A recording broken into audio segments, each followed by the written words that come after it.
We have been in constant communication with doctors, surgeons, healthcare workers inside Gaza since the 7th of October, and they have been telling us about the atrocities that have been happening.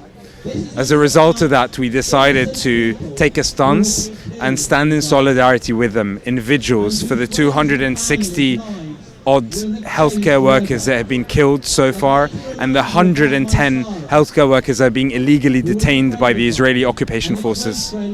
We are currently holding vigils on a weekly basis.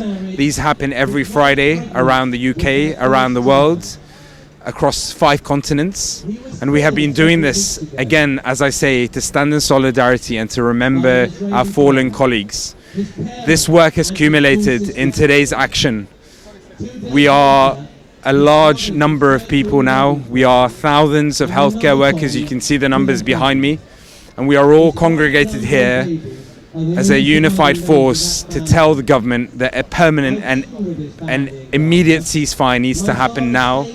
Humanitarian aid needs to enter into Gaza, and Gaza should be free from blockade and siege for permanently, essentially. It is no longer just about certain segments of our society or your society. It is about all of us.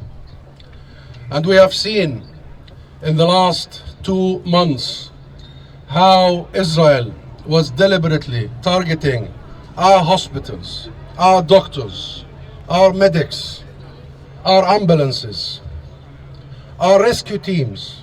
And that was not arbitrary. That was deliberate, because they know that our doctors are a lifeline for our society. They want to make Gaza unlivable, lifeless, because it is you who give life. It is you who protect life. The plan, the design is clear. It is absolutely clear. And therefore, I must thank every and each one of you. I know how difficult it is. I see Palestinian doctors who were there, like our hero, Dr. Ghassan Abu Sitti. Please applaud him. Applaud him, because he and many like him was there when our people needed him, was there when our humanity needed him, was there to give this profession a new level, a new meaning of nobility. And he is not there as a Palestinian, only in Palestine. He's there everywhere in the world. Because our cause is a universal cause. We stand by every nation, every people who suffer from oppression, from repression. And I am here to tell you how proud and humbled we are by our doctors, our nurses, our medical teams. Heroism like never before. You've seen images of them not only having to be doctors and nurses, but having to be fathers and mothers to the many who are orphaned.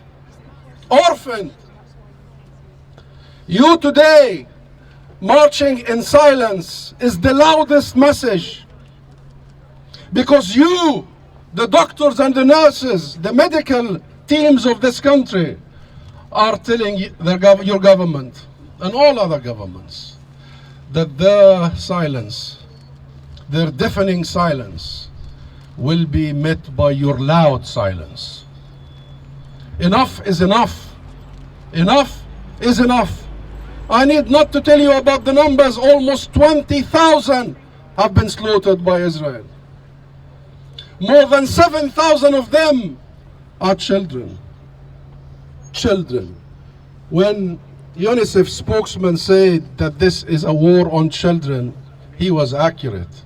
It was a war on our children, on our families, on our hospitals, on our schools, on our universities, on our infrastructure, on everything that will give life to our people.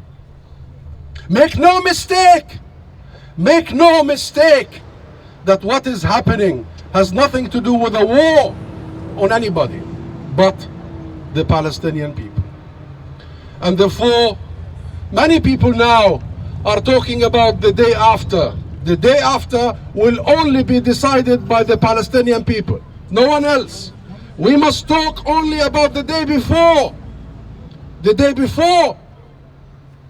What was happening in terms of the occupation, colonization, theft of land, resources, humiliation, killing, arresting of our children without trial, without recourse to courts.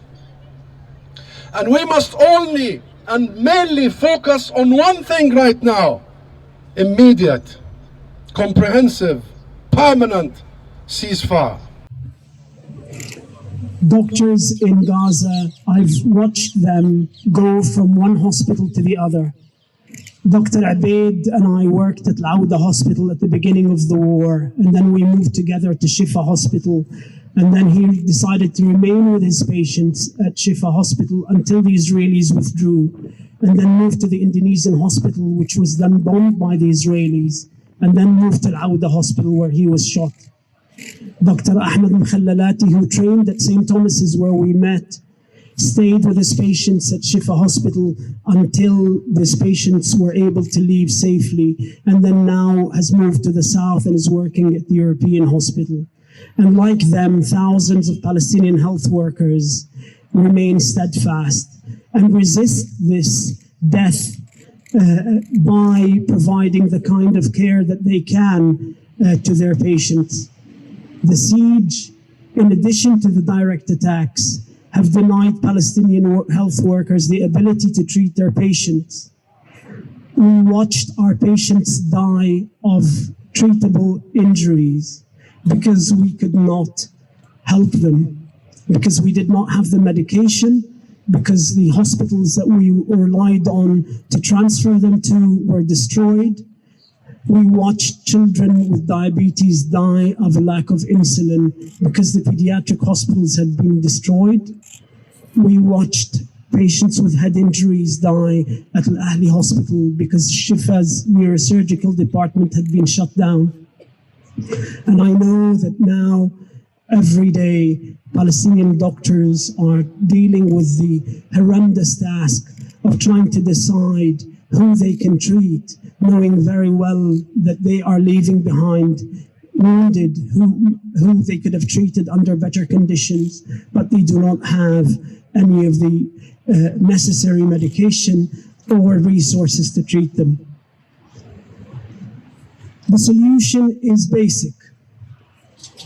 Israel's representatives in the World Health Organization's General Assembly do not belong there. Israel's representatives on UNICEF's council do not belong there. Israel's representatives in the World Medical Association do not belong there. The only solution is sanctions. Sanctions against this barbaric regime. Sanctions against the genocide. Until the genocide stops, Israel's representatives in world organizations and UN organizations need to be sanctioned and expelled. Israel's membership of these organizations need to end. Until they stop killing our children, there is no place for them amongst the nations of this world. When Israel chose to kill over 10,000 Palestinian children, it decided to set itself aside from the rest of humanity. And Israel has to be punished for this decision.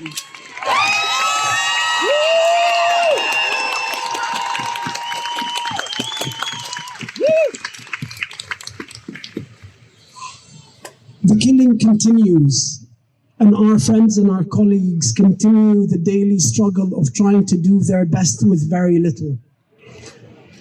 There is nothing more difficult than watching patients with major injuries being bandaged and placed in the corner of the hospital because you don't have the ability to treat them.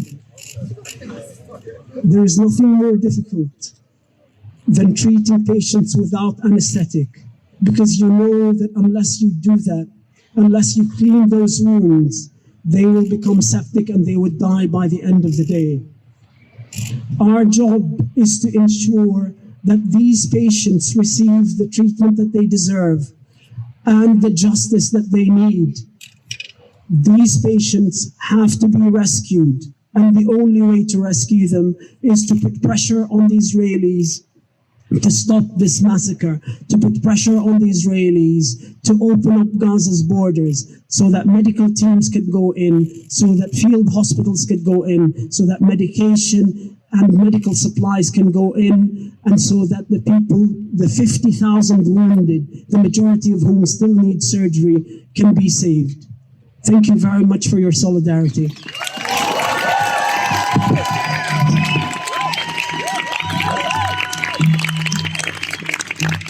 This is not a war in the proper sense. So it's not that you have two equivalent sides on a battlefield and people get caught in the crossfire. That is not what's happening here. What is happening here is the massive high-tech army of a modern state is bombing the hell out of a small territory called Gaza. The civilians of Gaza are the ones that have been targeted. Amongst them are health workers and doctors and so on.